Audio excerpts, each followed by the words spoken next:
Hi guys! Alam niyo ba, super excited kami for our Vietnam trip. Like, super excited.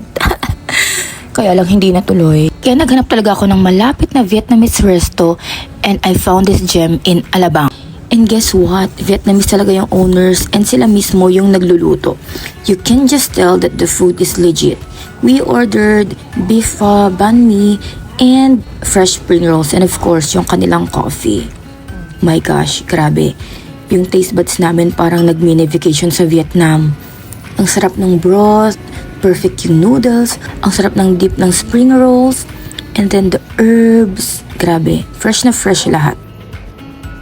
So kung nabokya rin kayo sa Vietnam trip nyo, or nag-crave lang kayo for some seriously authentic Vietnamese food, you have to check this place out in Alabang.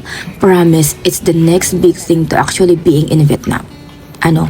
Tara!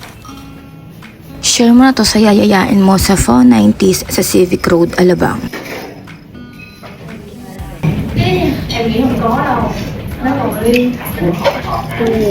Nó còn liên quan đến cả mấy cái công ty lớn.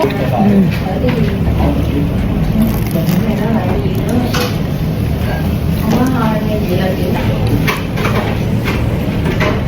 Bữa vô không thấy gì đâu. Tháng lễ tuần trước là nói rồi mà tháng rồi. Hanggang dulo may palaman. Xưa đi. Cái gì?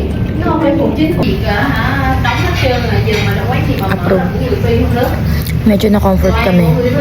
Kahit hindi tuloy yung Vietnam namin mamaya. Thì nó bán cho người nó mà.